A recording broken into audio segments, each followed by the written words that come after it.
What up, Wizards? It's Dev. You know, we are still combing through every single card in Mtg Foundations. Forgive us, it's kind of a lot of cards. As a matter of fact, other night I sat down on the twitch.tv, pretty sure that's the name of the site. It's kind of small, not too many people know about it. And I looked at and rated every single card in this monster of a set, a 500 card, 5+ hour test of will and endurance that I barely passed. But by God, I did it. You can watch that on the channel if you want to. I'd appreciate it. But if you want a much more succinct way of determining what the best cards in this set are, it's list season, everybody. Everybody likes a good list on YouTube. What is it, 2013? I don't know.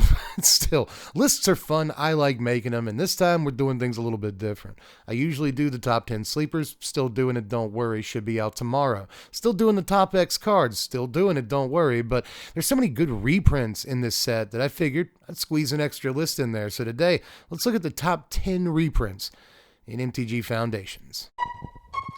And I'm your favorite Magic Channel's favorite Magic Channel. Best believe that the professor go bananas for my deck tech. And we're back. Now, this was really close to being a top 25. So to make it not a top 25, I decided to do 5 honorable mentions. Yes, there's only 10 slots on the actual list.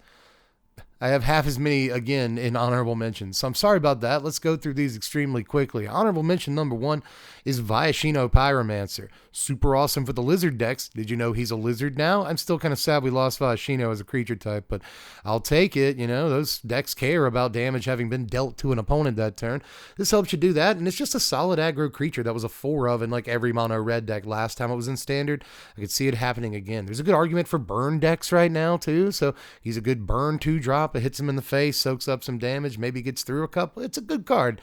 Viashino Pyromancer is awesome, and it's good to have back. I also like Immersturm Predator, but you probably already knew that if you've been following the content at all. Just the other day, I sat down with Power Dragon, had a conversation, made like 4 different videos with that guy. Check those out. But in one of them, I talked about how I think Immersturm Predator is a really underrated reprint in this set. Really good for the black-red sacrifice decks that needed something else, like kind of big and game-bending at the top of their curve, but it's also just decent for like a mid-range deck here and there. You know, I know we're in a Sunfall standard right now, but this card's in for 5 years, as are all these cards, and Sunfall will rotate soonish in a way, so can't freaking wait. So I think that indestructibility clause might be way better in the future too. Another honorable mention here is Ether Rise. This is a 4-mana blue sweeper at instant speed. You know, it's like a blue settle the wreckage for all intents and purposes. This is a ridiculous tempo piece, and it will show up, whether it's in like sideboards of tempo decks for aggro matchups or just like main decks when people are feeling cheeky. You'll run into it on the arena. If your opponent has 4 open mana and one of it's blue and you want to attack, then like, I don't know, just remember Ether Rise is in the format. You'll get burned a couple of times. Also threw Burst Lightning on this pile of honorable mentions. You know, it's going to do a lot of work. It's a shock variant, strictly better than shock. And then late in the game, you rip it off the top in your burn deck.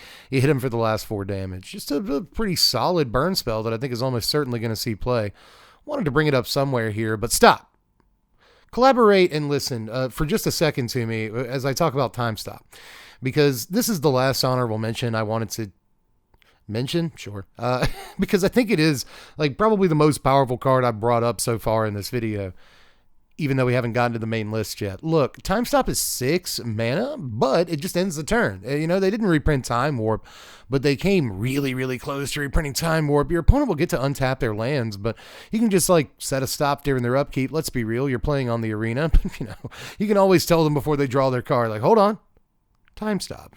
Just like basically take an extra turn.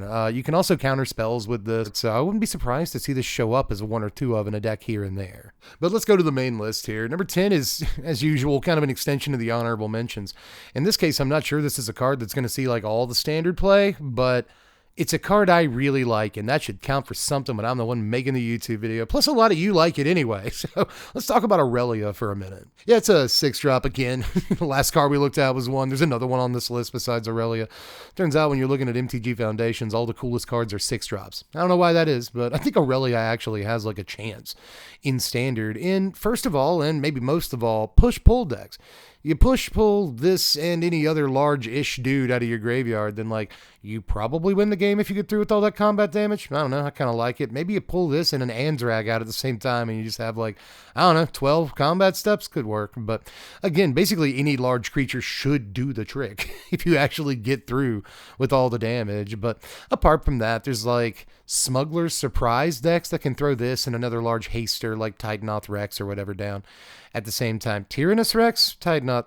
One of them, but it's Tyrannus Rex, but Tyrannax Rex. Got it. Thanks, brain.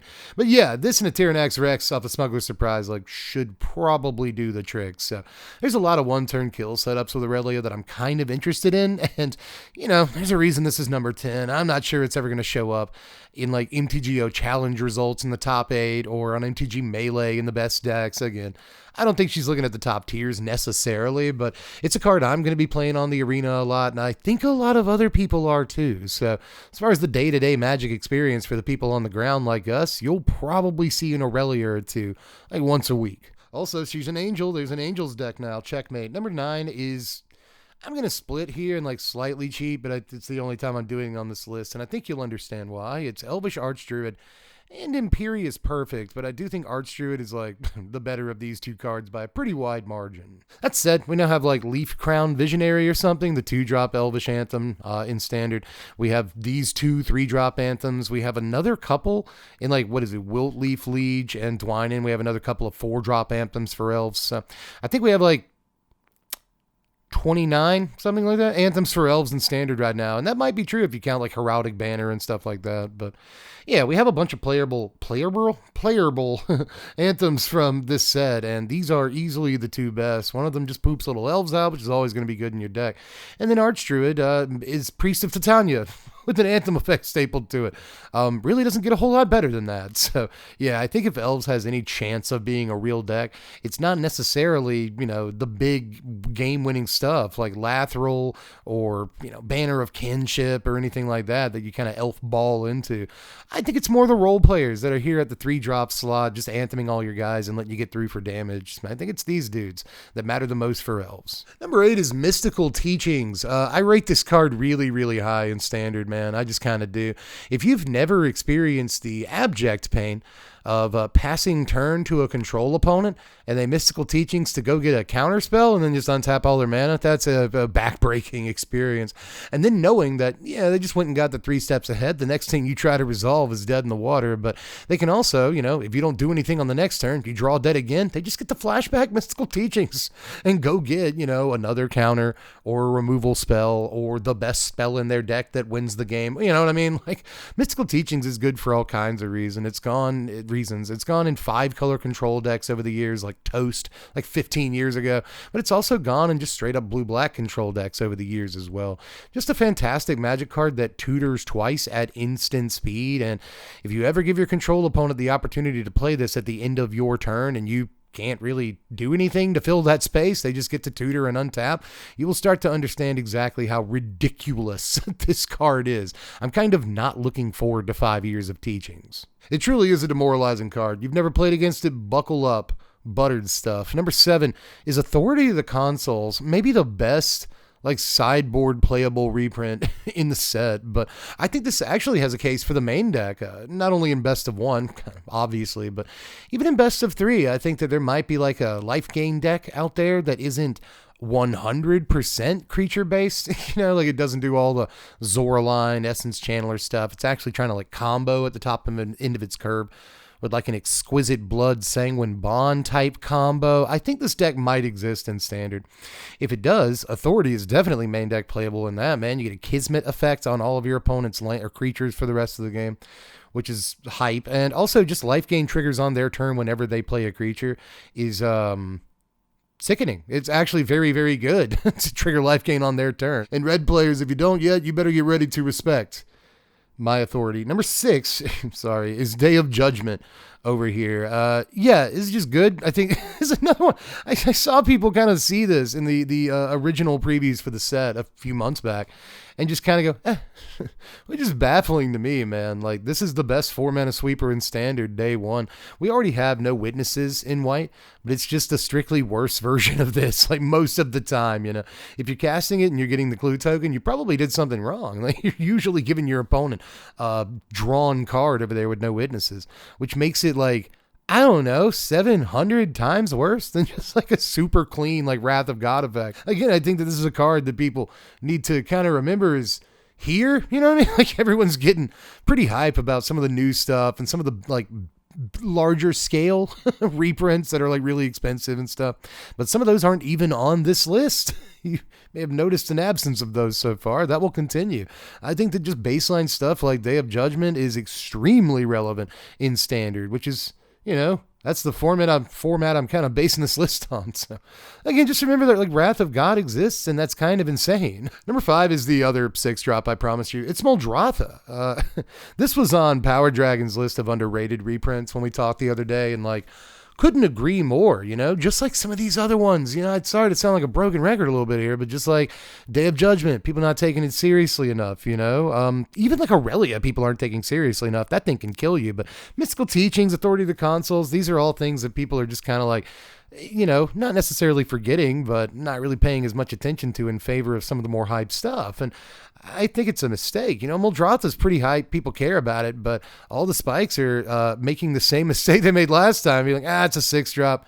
You have to have extra mana for it to do anything the turn it comes into play, blah, blah, blah. But again, most of us were there the last time Muldrotha was in Standard when we all said the same stuff because we're all trying to be spikes. We're all trying to evaluate cards like we know what we're talking about.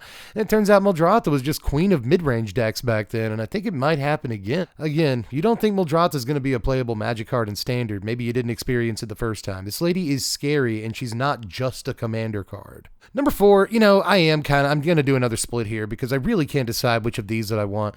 At first, I was just going to put Color Hosers, you know, and then I decided that Flash Freeze was the best one. Flash Freeze is righteously dumb, you know, if such a thing can be possible. It's like a himbo card. It's righteously dumb.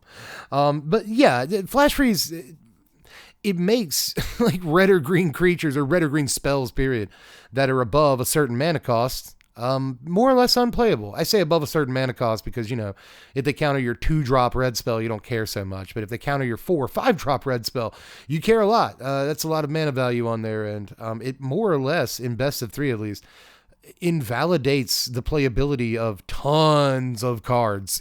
It really just a strictly better counter spell against certain decks. Yes, probably going to eat that alive. But I also really gotta make some room for Deathmark on this list too.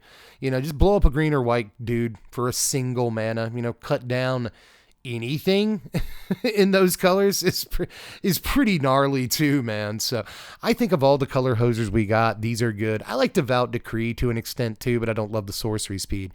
Do like the Exile though. But again, I think that in terms of like the best of these that we got that will like see sideboard play for the next 5 years easy, yeah, Deathmark and Flash Freeze are kind of bananas cards to reprint in this cycle, so look out for them. Top 3, everybody. Number 3 is Maelstrom Pulse. It blows anything up.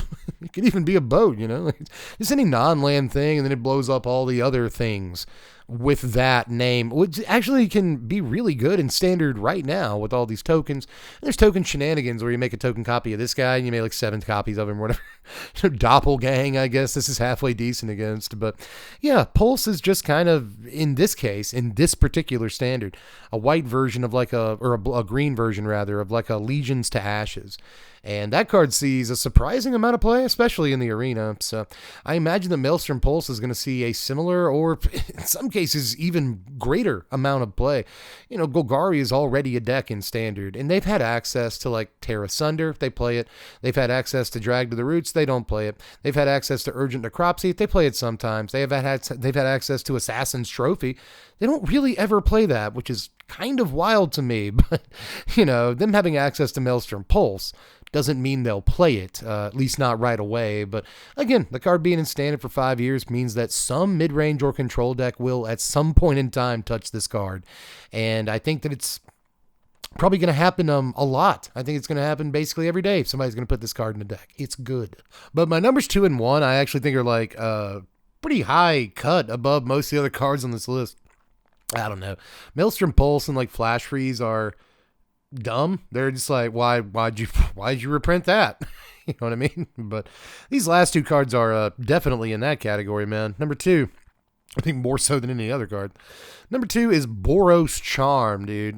This was my number 1 for a while until I remembered, like, oh yeah, one of the best Magic cards of all time is in this set. I probably got to give the number 1 nod to that thing. But Boros Charm is you could argue this is one of the best Magic cards of all time too, honestly, you know. This is good for burn decks, first of all, in Standard. We've got this and Lightning Helix and Burst Lightning and that new Lava Spike, the thing that does 3 damage to an opponent. We've got Regular Shock. We've got Lightning Strike. We've got Stoke the Flames. We've got Invasion of Regatha, I guess. We've got so many like decent or halfway decent or in some cases amazing burn spells that I think Boros Charm kind of sets that deck over the edge and makes it unconscionably good to have in Standard. We can count to 20 really, really fast now just by playing spells. But apart from that, I think that this and a couple of other cards in the set, you know, Swiftblade Vindicator is here. There's some things might actually make Boros the mono red deck, you know, in Standard. Maybe we'll move from Gruul into a more, you know, protect your dudes with Shard Mage's Rescue and spells like that instead of Snakeskin Veil. And our white spells will include stuff like this because, yeah, it's got that burn mode on it. That's good reach for an aggro deck. You can basically just end the game with this sometimes. But apart from that, you can. It's another protection spell for your dudes, like a Shard Mage's Rescue or Snakeskin Veil. It's another one of those. And that's kind of, again, what? Why are you doing that? And then double strike on a guy, too? Like, you know, you get a Slick Shot or a Monastery Swift Spear up to 5 or 6 power. And just let her rip with Boros Charm and just smack for 12, you know, whatever it is. So every single mode on Boros Charm is worth the 2 mana, and having them all in the same card is historically pretty baddie. So I don't see a world where this card doesn't see some play in something. And number 1 is like kind of anticlimactic, but it's Lawn War Elves. Again, yeah, I somehow forgot. It's not that I forgot this card was in the set. It's that I just didn't really want it on the list in a way because it's boring. You know, it's like it's so obviously a ridiculous reprint that it's almost too good to make a list. I know that doesn't make sense to like most people, but I think it'll make sense to some. So kind of am aiming that statement at you. But yeah, this is just kind of undeniably not just the best reprint in the set, but in some ways the best card in Mtg Foundations. Now we are living in a world that's like kind of hostile to Lawn War Elves, you know, like a bunch of decks because of, you know, aggro already play like 4 main deck cut down, or, you know, like a bunch of Torch the Tower in the main deck. And Elspeth Smite is making the rounds. There's a ton of 1 mana removal that knocks this thing out. So you can make the argument that it's not as good as usual. So, you know, Monastery Swiftspear has that same problem. Monastery Swiftspear dies to cut down and dies to, you know, every card I just named, basically Torch the Tower. It can get itself out of those situations with the prowess, but like most of the time, Swiftspear does die to those cards. So, and apart from that, there's a ton of other cards see in play, you know, like Deep Cavern Bat costs twice as much as a Lawn War Elf. And it gets completely, you know, mana value bodied by a cut down, and people still play a 4 of Deep Cavern Bat in their Magic the Gathering decks because it's just that good of a Magic card. Same thing with Lawn War Elves. You know, you're forcing them to draw the cut down on turn 1 before you get some ramp off of this, and they have to use one of their removal spells from their hand on it. That's not to be taken lightly, and they don't get any mana value off of it if they cast a cut down or a Torch the Tower on your Lawn War Elves. I think these are things we have to remember too. The card is good even if it soaks up a 1 or, God forbid, 2 mana removal spell early in the game. You're actually kind of up in that exchange all day. Your opponent time walked themselves and pitched a card to get rid of your 1 mana ramper. You're up. So again, just the fact that there's like a bunch of stuff that removes this in Standard that people already play again doesn't necessarily make it any less dangerous than it is. You are forcing your opponent to have those spells or you're going to go crazy. You know, Wizards has been reticent to give us 2 mana strict ramp. You know, they gave us Glimpse the Core and like the Iron Crag, I guess. That's like our best 2 mana ramp options in Standard. And those are kind of not great. We still play them though, you know, because 2 mana ramp is pretty rare. We now have 1 mana ramp in Standard. And it wasn't too long ago that we had Lawn War Elves in Standard for a couple of years. And if you remember, it was amazing. So I don't think it's going to be any different this time. War Elves is going to show up everywhere. Not just elves. Not at all. If green has a chance of surging and becoming a real bit of just a grown-up color in Magic again in Standard, and I think that War Elves is probably going to be its best shot at doing so. That's it for this one. There were a lot of reprints I could have named. Like I said, this could have been a top 25. Like Maze Mind Tome was in this set. Omniscience, that's a good spell. There's Doubling Season. I didn't mention Doubling Season. I think it's expensive. Is it going to do much in Standard? Am I excited about it? No, and no, I would say, but willing to be proven wrong on the doing much in Standard bit. Maybe it's broken. Apart from that, there's like Midnight Reaper, a card that I love very much, and oh my god, Impact Tremors is in the set. Again, if this were my favorite reprints, Impact Tremors would have been number one on this list. I cannot wait to play with this card in Standard again, but will it do much, and is it better than all the reprints I just named? Not too sure on that, but I at least want to bring up Impact Tremors. Card's so good. But anyway, that's all I've got. Easily could have named 5 or 10 more, but I'm going to leave that up to you. Go in the comments section. Let me know what your favorite reprints are I didn't mention here. Which ones you think are going to be like super, super good in Standard. That's mostly the real point of the exercise here. What are the most powerful reprints in this set that did not come out of my mouth in this video? And of course, let me know how you felt about like the actual list too, because you might be like, this is terrible. Save that though for when we get to the top 25. My top 25, it looks ridiculous to even me this year. So just wait and see. You'll understand. But anyway, make sure you sub to the sandwich to get all that content. Top 25, top 10 sleepers, the whole kit and caboodle, baby. We're going to be doing a lot of Foundations content over the next few days because there is a lot to discuss. And again, check out my full set review rating every card in the set if you have a couple of weeks. If you have, you'll have to watch it in chunks. You can also check out my content that we've done with Power Dragon over the last few days.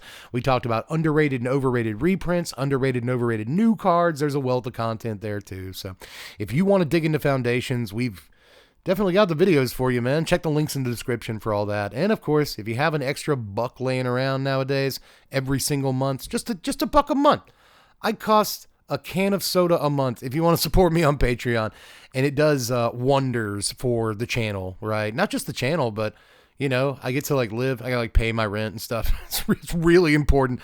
Patreon's the best way to support the channel, and it's basically the only way I make real money on YouTube and can continue doing this. So sorry for the extended Patreon pitch. I just, I got to have it to keep doing this. Sorry. But anyway, that's all I've got for now. Just stay tuned for more Foundations content, and I'll catch you cats later. I'm Dev from The Place.